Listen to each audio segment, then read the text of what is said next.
नई वीडियो में आप सभी छात्रों का स्वागत है।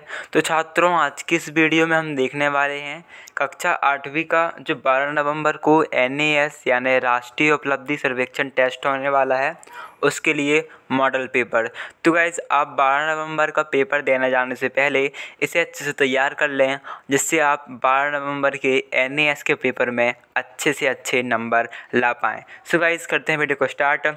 और वीडियो पर पहली बार आ रहे हो तो वीडियो को लाइक करके शेयर कर दें अपने सभी के सभी फ्रेंड के साथ, और चैनल को भी सब्सक्राइब करके बेल आइकन ऑन कर लें।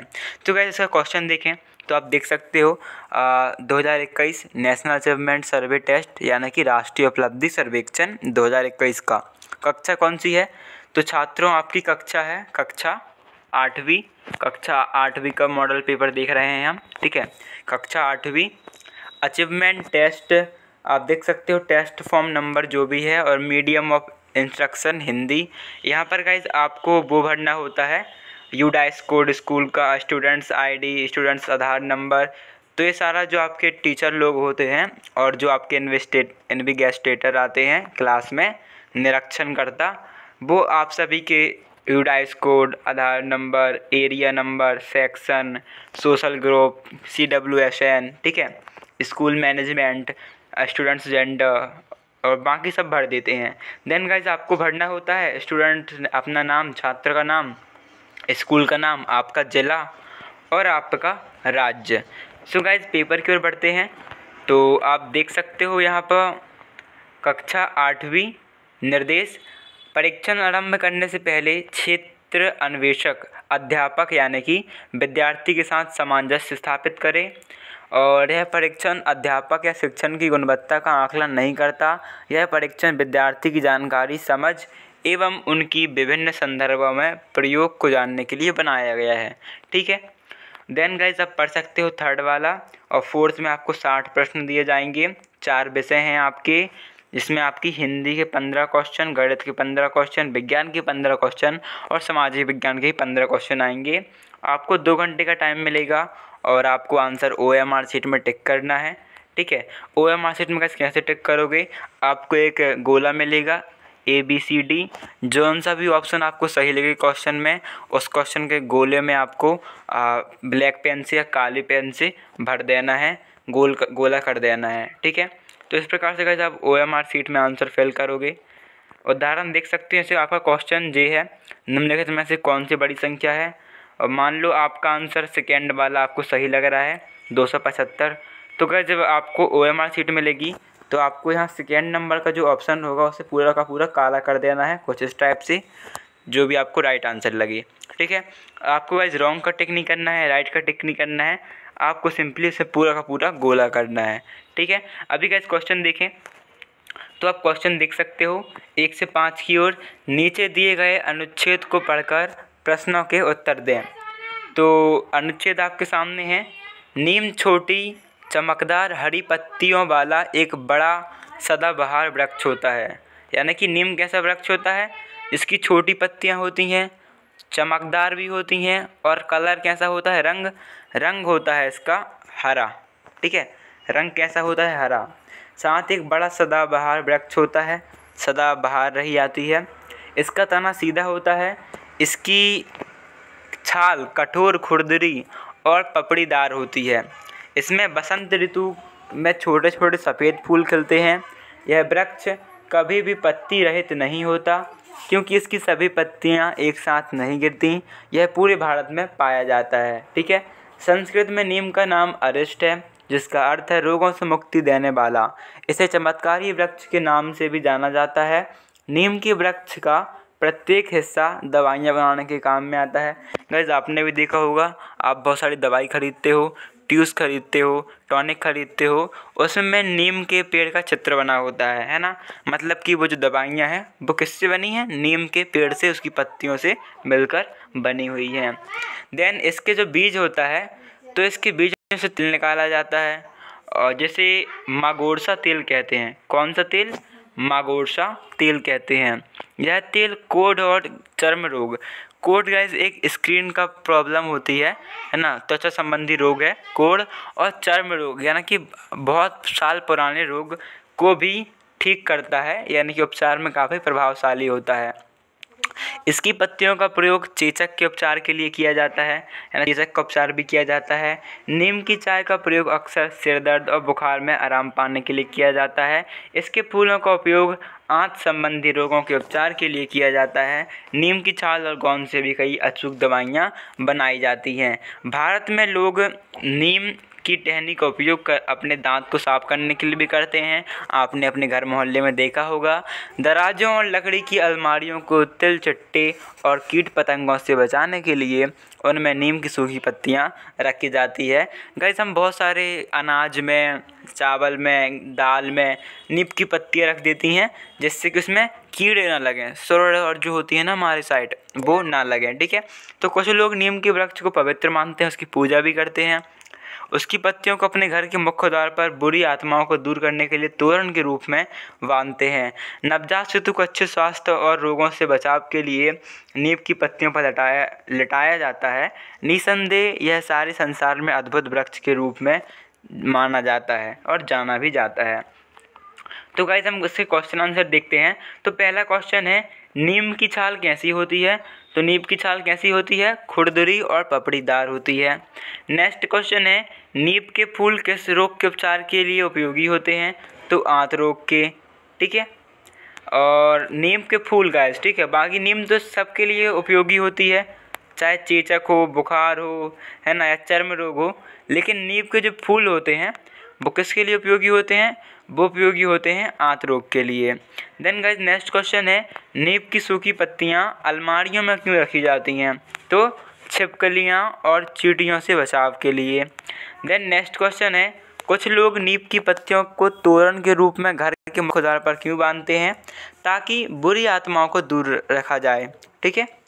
देन गाइस, नेक्स्ट क्वेश्चन है, नीम अद्भुत वृक्ष क्यों कहलाता है? तो गाइस, आपको 5th में टिक करना है 4th, यानी कि वृक्ष का प्रत्येक हिस्सा उपयोगी होता है, इसलिए यह एक अद्भुत वृक्ष कहलाता है। देन गाइस, आपका इसके बाद एक नेक्स्ट है, नेक्स्ट क्या कहते हैं, नेक्स्ट गद्यांश पद्यांश है। तो इसमें है हेमा, अली और इनके बीच में कुछ डिस्कशन चल रही हैं, हेमा, अली और रजत के बीच, और साथ ही जॉन भी इनके साथ, यानी कि 4 बच्चे हैं, ये आपस में बात करते हैं और फिर इनके क्वेश्चन के आंसर देने हैं। तो गाइस, हम देखते हैं यहाँ पर क्या बात चल रही है।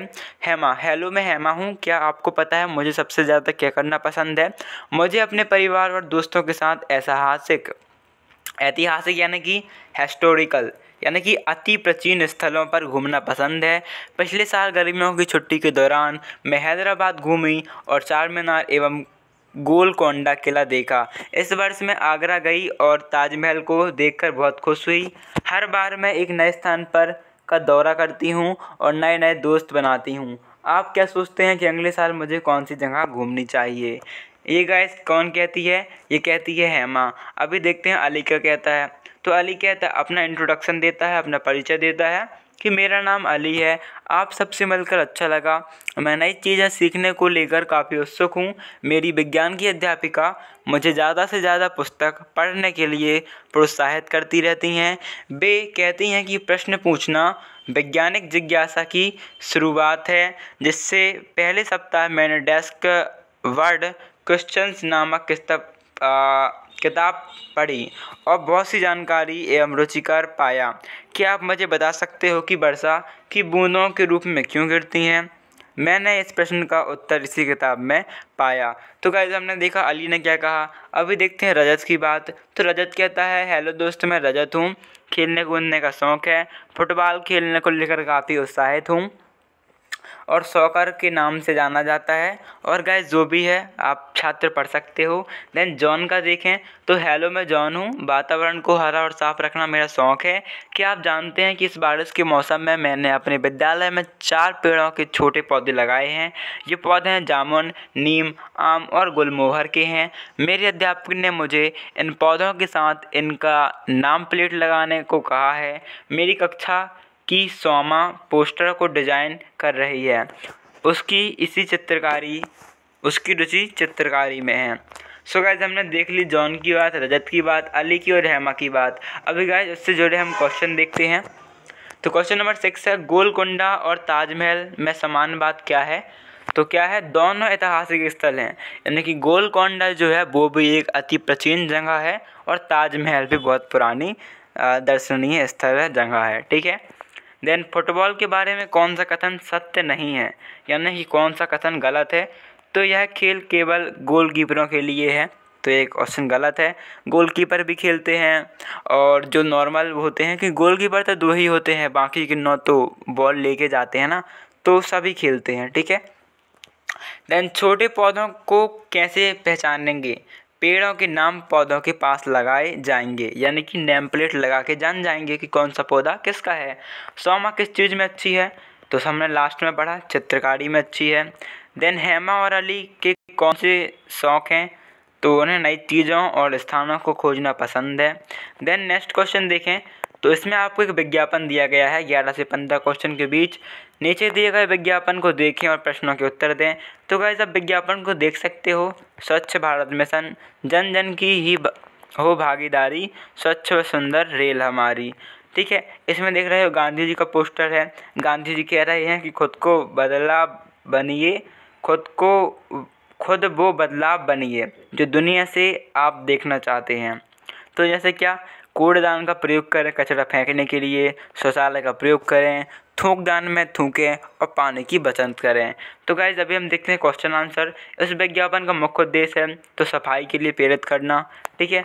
खुद वो बदलाव बनिए जो दुनिया में आप देखना चाहते हैं। इस वाक्य का क्या अर्थ है, दुनिया में बदलाव की शुरुआत स्वयं से होती है, यानी आपसे खुद होती है। क्या करने से जुर्माना हो सकता है, रेल परिसर में कूड़ा फेंकने से।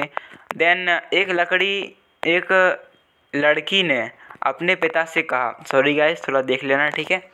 तो एक लड़की ने अपने पिता से कहा, आप केले के छिलके सीट के नीचे मत डालिए, विज्ञापन की कौन सी बात इस बात पर लागू होती है। तो कूड़ादान में ही आप जो छिलका है वो डालिए। ठीक है। तो कूड़ादान में ही डालें। देन स्वच्छ भारत मिशन का उद्देश्य क्या है, तो भारत को स्वच्छ बनाना। सो गाइज यहाँ पर हमारे हिंदी के 15 क्वेश्चन कंप्लीट हो गए हैं। अभी गणित का पोर्शन स्टार्ट हो चुका है। किसका, गणित का पोर्शन। ठीक है। यानी कि मैथ का पोर्शन जो है आपका वो स्टार्ट हो चुका है, अभी मैथ का पोर्शन। अभी हम उसके क्वेश्चन आंसर देखेंगे गाइज। तो आप देख सकते हो 16वां क्वेश्चन, निम्न में से कौन सा समय एक दिन के बराबर होगा। तो 24 × 60 मिनट। जैसे गाइस आप इसे मल्टीप्लाई करोगे तो आपको एक दिन में जितने मिनट होते हैं वो मिल जाएंगे, तो एक दिन के समय के बराबर होगा। ठीक है। ये तो होगा नहीं क्योंकि एक दिन में कितने घंटे होते हैं, 24, और 12 × 12 करोगे तो 360 घंटे आएंगे। ये भी गलत है और ये भी गलत है। आपका सही आंसर क्या है, सेकेंड। देन घटाएं, तो कैसे घटाएंगे, तो आप x/4 आएगा। देन 18वां क्वेश्चन देखो, तो ABCD एक चतुर्भुज है, एक अन्य चतुर्भुज PQRS इसके सर्वांग सम है, तो कौन P और कौन S का माप क्या है, तो आपको क्वेश्चन नंबर 1 में टिक करना है। देन नेक्स्ट क्वेश्चन है, रीटा और रेणु कक्षा में पढ़ती हैं, इसके 3 विषयों की परीक्षा के अंक नीचे दिए गए हैं, जिसमें रीटा को भौतिक विज्ञान में मिले 78, रसायन विज्ञान में मिले 76 और गणित में मिले 74। रेणु को मिलेगा इस भौतिक विज्ञान में 72, रसायन विज्ञान में 82 और गणित में 74। तो आपको बताना है इनके औसत प्राप्तांकों के विषय में निम्न कथनों में से कौन सा कथन उचित है। तो रीटा और रेणु के औसत प्राप्तांक बराबर हैं, मतलब कि क्या, यदि आप इन तीनों को जोड़ोगे 78, 76, 74 और 72, 82 और 84, तो आपको एक समान नंबर मिलेगा। यानी कि यदि इसमें आपको टोटल आता है 380, तो इसमें भी गाइज आपको 380 ही काउंट करने में मिलेगा। तो क्या है, रीटा और रेणु की औसत अंक प्राप्तांक बराबर हैं। देन गाइज हम नेक्स्ट देखें तो वो है 20वां, निम्न ग्राफ विभिन्न प्रकार के विद्यालयों जैसे बाल विद्यालय, बालिका विद्यालय, सह शिक्षा विद्यालय एवं सायंकालीन विद्यालयों के वितरण को दर्शाता है। ठीक है। तो आपको इसमें गाइज आंसर टिक करना है 4th नंबर का। कौन सा, 4th नंबर का, यानी बालिका विद्यालयों एवं सह शिक्षा विद्यालयों की कुल संख्या बाल विद्यालयों की संख्या से अधिक है। यहाँ पर आप इस ग्राफ में देख सकते हो कि बाल विद्यालयों की संख्या से अधिक है। बाल विद्यालय जिसमें 3 लाइन है ना, 6, इतना है, इसका पोर्शन बस इतना है। और बाकी जो बचे कुल विद्यालय उसका पोर्शन इतना है, इससे थोड़ा ज़्यादा है। तो आपको टिक के करना है 4th वाला। गाइस 21 है अधिकतम से निम्नतम में क्रमबद्ध है, यानी कि पहले ज़्यादा फिर कम फिर कम फिर सबसे कम। तो किस में है? 4th वाले में। देन इसमें है आपको इसे सॉल्व करना है। सॉल्व करने में आएगा 40/49। देन एक 30 सेंटीमीटर पतले तार द्वारा एक आयत बनाया गया। यदि इस आयत की चौड़ाई 6 सेंटीमीटर है तब इसकी लंबाई क्या होगी? तो वो होगी 9 सेंटीमीटर। देन 24वां क्वेश्चन है, एक नया पुल बनाया गया जिससे एक बस द्वारा एक शहर से दूसरे शहर जाने में लगने वाला समय 50 मिनट है से घटकर 40 मिनट हो गया। दोनों शहरों के बीच की यात्रा के समय में कितनी प्रतिशत कमी आई? तो गाइस प्रतिशत निकालना है आपको 50 40/100 करके, तो आएगा 20%। 25वां है, एक वर्ग का पट्ट का क्षेत्रफल इतना है, तो भुजा की लंबाई क्या होगी? तो भुजा गुणित भुजा, क्षेत्रफल का सूत्र क्या है? भुजा को उसका कुछ है, क्षेत्रफल का सूत्र आप देख लेना, ठीक है। इसका आंसर जो है। देन 26 क्वेश्चन में कैसे आपका आंसर है ए फर्स्ट, ठीक है। देन नेक्स्ट क्वेश्चन है, रवि के पिता की आयु रवि की आयु के 3 गुना से 5 अधिक है। तो यदि रवि के पिता की आयु x वर्ष है तब रवि की आयु को कैसे प्रदर्शित किया जा सकता है? तो इस टाइप से। गाइस कुछ इसी टाइप से आपको क्वेश्चन देखने के लिए मिलेंगे 12 नवंबर के पेपर में। सो आप सभी के सभी क्वेश्चन की प्रिपरेशन अच्छे से कर लेना। वीडियो को लाइक कर लीजिएगा, अपने सारे के सारे फ्रेंड के साथ शेयर भी कर लीजिएगा। और गाइस आप सभी से रिक्वेस्ट है, यदि आप पहली बार चैनल पर आ रहे हो तो चैनल को सब्सक्राइब ज़रूर कर लेना, ओके। और गाइस यदि आपको इसका PDF चाहिए तो आप टेलीग्राम ग्रुप को ज्वाइन कर सकते हो। टेलीग्राम ग्रुप का लिंक जो है वो डिस्क्रिप्शन में और कमेंट बॉक्स में आपको मिल जाएगा, ठीक है। 28 क्वेश्चन में आपका आंसर सेकेंड एंड 29 में आपका आंसर है सेकेंड। देन 30 जो क्वेश्चन है 30 का आंसर है थर्ड, ठीक है। तो गाइस अभी कंप्लीट हो चुके हैं। इसके बाद 31 में देखेंगे, 31 का 3 आपको टिक करना है एंड 32 में आपको 2 टिक करना है, विद्यार्थी बी। देन इसके बाद गाइस हमारा मैथ का पोर्शन ख़त्म होता है। अभी गाइस 32 के बाद हमारा स्टार्ट होता है विज्ञान का पोर्शन, ठीक है। किसका पोर्शन? अभी हमारा स्टार्ट हुआ गाइस कक्षा 8वीं विज्ञान का पोर्शन। गाइस थोड़ा राइटिंग में मैटर कर रही हो तो आप देख लेना, क्योंकि मोबाइल में अभी थोड़ा सही राइटिंग आ नहीं रही है, ठीक है। तो विज्ञान का पोर्शन देखेंगे। तो पहला क्वेश्चन है 33वां, एक किसान गुलाब की खेती करना चाहता है, वह परिवर्धन का कौन सा तरीका प्रयोग में लाएगा? तो गाइस परिवर्धन का मतलब है गुलाब को लगाने के लिए कौन सा तरीका उपयोग में लाएगा। तो गाइस गुलाब का जो पौधा है वो कैसा लगता है? आप जब उसकी कलम तोड़ के लाते हो और फिर लगाते हो जब वो लगता है। तो परिवर्धन का कौन सा वो तरीका अपनाएगा? कलम लगाएगा, ठीक है। 34वां क्वेश्चन है कि आपके विद्यालय के प्रांगण में एक वृक्ष है, यह पतझड़ में अपनी पत्तियां गिरा देता है। यानी कि पतझड़ एक मौसम है जब सभी के सभी पेड़ अपनी पत्तियां गिरा देते हैं। तो इन पत्तियों के निपटान का सर्वोच्च तरीका कौन सा होगा? तो गाइस जब ये पेड़ आपकी पत्तियां गिरा देगा तो वो पत्तियां खराब होने लगेंगी नीचे गिरकर। तो आप उसका अच्छे से अच्छा निपटान कैसे कर सकते हो? तो वो होगा पत्तियों को एक गड्ढे में डालकर कंपोस्ट प्राप्त करके, कंपोस्ट यानी कि खाद प्राप्त करके, ठीक है। देन जैसा चित्र में दिखाया गया है, एक प्रकाश की किरण दर्पण से टकराती है। ये प्रकाश की किरण है, दर्पण से टकराती है, आपतित किरण है और ये कुछ परावर्तित किरण है, ठीक है। तो आपको किरण बी टिक करना है। परावर्तित किरण कौन सी है? तो परावर्तित किरण ये यहाँ से आई, यहाँ से परावर्तित हो गई, ठीक है। ये हमारी किरण है, जो यहाँ से आई, यहाँ से परिवर्तित हुई। तो परावर्तित किरण कौन सी है? किरण नंबर बी।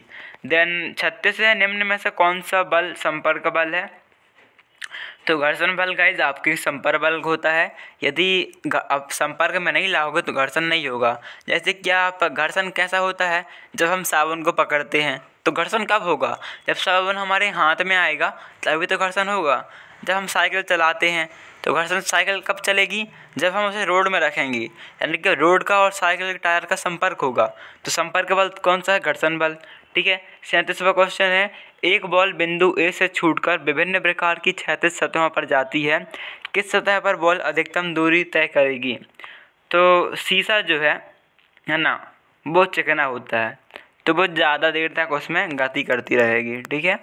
देन तालिका में 4 शहरों की किसी एक दिन का तापमान एवं वर्षन यानी कि तापमान यानी कि कितना धूप है या कितनी धूप नहीं है, वर्षन यानी कि वर्षा कितनी हुई वो दिखाया गया है। तो किस शहर में हिमपात हुआ? हिमपात कहाँ होगा? जहाँ का तापमान बहुत ज़्यादा कम होगा। तो गाइस कम मतलब कि माइनस में आ गया, ठीक है। 0 यानी कि कम है, 42 यानी बहुत ज़्यादा तापमान है, अत्यधिक धूप है, ठीक है। 18 यानी थोड़ा कम धूप है, 7 यानी बहुत कम धूप है, 0 यानी कि बहुत अब ठंडा पड़ने लगा, -5 है कि यानी कि यार थोड़ा क्या कहते हैं ठंड ओस टाइप की होने लगी, ठीक है। और -6 यानी कि अभी तो भाई ओले गिरने लगे, यानी कि हिमपात हो गया, बहुत ज़्यादा ठंडी होने लगी, ठीक है। और पूछा क्या गया है आपसे, किस शहर में हिमपात हुआ? तो जहाँ का सबसे कम तापमान है -6, वहाँ पर क्या हुआ? हिमपात हुआ, यानी बर्फ़ गिरे, ओले गिरे, ठीक है। कौन सा कथन उदासीनीकरण अभिक्रिया का उदाहरण है? तो लिटमस विलयन का कास्टिक सोडा में मिलाना, इसमें गाइस क्या होता है? आपका उदासीनीकरण अभिक्रिया होती है, ठीक है। देन नेक्स्ट क्वेश्चन है 40, आगरा में ताजमहल के आसपास अनेक उद्योग स्थापित हुए, उद्योगों की उपस्थिति के द्वारा उत्पन्न किन कारणों से ताजमहल को हानि पहुंची? तो गाइज आपने सुना होगा अम्ल वर्षा से जो ताजमहल की पत्थर हैं संगमरमर से बने, वो हल्के हल्के पीले होते जा रहे हैं। तो किससे मतलब उसे का ताजमहल को नुकसान हुआ? अम्ल वर्षा का उत्पन्न होने से, ठीक है। देन रेशमा ने एक दुर्घटना बस अपना हाथ एक ज्योति पर रखा, यानी कि आग में रख दिया, ठीक है, गलती से, तुरंत वापस खींच लिया, जैसे आग में गया हाथ तो तुरंत वापस खींच लिया, उसे ऊष्मा की अनुभूति हुई। ऊष्मा का यह संवेदन किसके द्वारा लिया गया? तो गाइस किसी भी चीज़ का संवेदन जो है वो हमें त्वचा पहले नहीं देती है ना, रक्त पहले देता है। तंत्रिका कोशिका जो होती है मेरुरज्जु, है ना, आपको टिक करना है ऑप्शन नंबर 3, मेरुरज्जु जो होता है तंत्रिका कोशिका के अंदर, वो हमें संवेदन का फील कराता है। तो आपको टिक करना है 41वें में 3। देन 42वां है, निम्न में से कौन सा विद्युत धारा की चुंबकीय प्रभाव का उपयोग है? सो गाइस आपको 42वें में टिक करना है 1, यानी कि विद्युत लेपन। 43वां क्वेश्चन है, निम्न में से कौन सा परिवर्तन उल्टा नहीं किया जा सकता? तो कोयले का जलना, यदि एक बार कोयला जल के राख हो गया तो वापस आप उसे कोयला नहीं बना सकते हो। जल की भाप बनी तो देखोगे यदि आप भाप को रख दोगे तो कुछ देर बाद भाप ठंडी होगी, फिर से जल बन जाएगी, ठीक है। मोम पिघलेगी तो मोम पिघल कर फिर वही मोम बन जाएगी, यदि आप उसे इकट्ठी करोगे तो पुनः वही ऐसा हो जाएगा। लेकिन यदि कोयला जल गया तो राख बनेगा, और यार आप राख को तो फिर से कोयला बना नहीं सकते हो, ठीक है। तो उल्टा ऐसे नहीं कर सकते हैं हम। देन नेक्स्ट क्वेश्चन है, पौधों में श्वसन कब होता है? तो गाइस पौधों में श्वसन जो है वो केवल रात्रि के समय होता है। जी हाँ गाइस, अगर आप पहली बार सुन रहे हो या पौधों में श्वसन होता है ना, वो रात्रि में होता है। अब आप बोलोगे पौधों में श्वसन रात्रि को क्यों होता है? तो गाइस शाम के टाइम यानी दोपहर के टाइम या सुबह के टाइम, ठीक है, सुबह के टाइम क्या होता है गाइस, सूर्य निकलता है, तो सूर्य की जो रोशनी होती है ना, उससे वो पौधे प्रकाश संश्लेषण करते हैं, और प्रकाश संश्लेषण करने के बाद भोजन बनाते हैं, ठीक है। इसलिए गाइस वो सुबह के टाइम में श्वसन नहीं कर पाते हैं, और रात के टाइम में सूर्य की उपस्थिति नहीं होती है, रोशनी नहीं मिलती है, तो प्रकाश संश्लेषण की क्रिया नहीं करते, भोजन नहीं बनाते, तो आराम से वो क्या करते हैं, श्वसन करते हैं। इस प्रकार का मैटर होता है, ठीक है। देन नेक्स्ट क्वेश्चन देखें तो वो है 45, नीचे दिया हुआ चित्र किस खाद्य जाल को दिखाता है, यानी कि खाद्य श्रृंखला? तो खाद्य जाल में प्राथमिक उपभोक्ता एवं द्वितीयक उपभोक्ता होते हैं, जो पहले खाता फिर दूसरा खाता, ठीक है। तो तीर जंतु द्वारा दिखाए गए हैं, तो जंतु जो खाए जाने वाले जंतु और खाने वाले जंतु को जोड़ती है। तो गाइस आप देख लो, चूहा क्या खाता है? अनाज।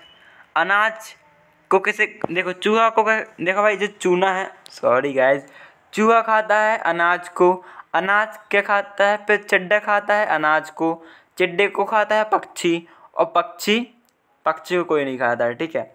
फिर घास को भी खाता है ये। देन गाजर को खाता है खरगोश, खरगोश को खाती है लोमड़ी, और फिर जो पक्षी है, पक्षी को भी खाती है लोमड़ी। चूहा है, चूहा तो खाता है भैया हमारा गेहूँ, अनाज, और अनाज खाने के बाद उसे उल्लू खा लेता है। तो इस टाइप का क्रम चलते जाता है। तुम इसे खाओगे, वो तुम्हें खाएगा, फिर वो तुम्हें खाएगा, फिर तुम भी नहीं बच पाओगे, यानी कोई नहीं बचेगा, सबको एक दूसरे खाते रहते हैं। ठीक है, तो कौन सा कथन सही है? तो प्राथमिक उपभोक्ता पौधों को खाते हैं, ये सही है। यानी कि ये पहले वाला चूहा है, ये जो चूहा है प्राथमिक उपभोक्ता है, ये हमारे पौधों को यानी अनाज को खा रहा है। ठीक है, देन नेक्स्ट क्वेश्चन है, तो वो है गाइज, नीचे दिए गए मानचित्र को देखिए। तो ये गाइज हमारे इंडिया का मानचित्र, हमारे भारत देश का मानचित्र आप देख सकते हो। ठीक है, अरब सागर दिखाया गया है यहाँ पर, है ना, बंगाल की खाड़ी दिखाई गई है, प्रशांत महासागर नहीं दिखाया गया है, ये हमारा हिंद महासागर दिखाया गया है। तो छायांकित यहाँ पर जो छायांकित जितना ब्लैक ब्लैक है, डार्क ब्लैक है ना, तो छायांकित भाग में क्या है, कौन सी फसल बहुतायत में उगाई जाती है? तो चावल, जितना ब्लैक है वहाँ पर हमारा चावल उग रहा है। देन नेक्स्ट है, अगर आप अपनी कक्षा में अभी का 47 से जो हमारा क्या है, सामाजिक विज्ञान का पोर्शन स्टार्ट हो चुका है। अभी हमारे विज्ञान के 15 कंप्लीट हो चुके हैं, अभी क्या आएगा, सामाजिक विज्ञान। ठीक है, सामाजिक विज्ञान यानी कि क्या आपका गाइज सोशल साइंस। ठीक है, सोशल साइंस। ठीक है, तो यहाँ पर आपका 47वां क्वेश्चन है, अगर आप अपनी कक्षा में हैं और भूकंप आता है तो खुद को कैसे बचाएंगे? तो फोर्थ सिर पर कुछ ढककर बचा लेंगे यार। नेक्स्ट है, उपनिवेशीय शासन के दौरान भारतीय हथकरघा यानी कि चरखा उद्योग के निम्नीकरण के क्या कारण थे? तो मशीनों द्वारा निर्मित सस्ती वस्तुओं को ब्रिटेन से आयात गांधी जी ने मना कर दिया था ना, आपको ध्यान होगा। तो नीचे से तो देख सकते हो यहाँ पर जलवायु है 10, अक्षांश और देशांतर। ठीक है, तो गाइज आपको क्वेश्चन ज़्यादा समझना नहीं है, आपको सिंपल इसका आंसर देख लो, बड़ा कॉम्प्लिकेटेड क्वेश्चन है, टफ टाइप का क्वेश्चन है। तो आपको गाइज 49 में टिक करना है 2। वैसे हम यदि आपको समझाएं तो क्वेश्चन है, ये जो आपका रेखा चित्र दिखाया गया है, यहाँ पर कौन सा जलवायु प्रदेश 10N है? मतलब ये कौन सा प्रदेश है? यहाँ पर जलवायु 10N है और अक्षांश जो है वो 10S है। ठीक है, तो ये क्षेत्र कौन सा है? भूमध्य रेखीय जलवायु का प्रदेश।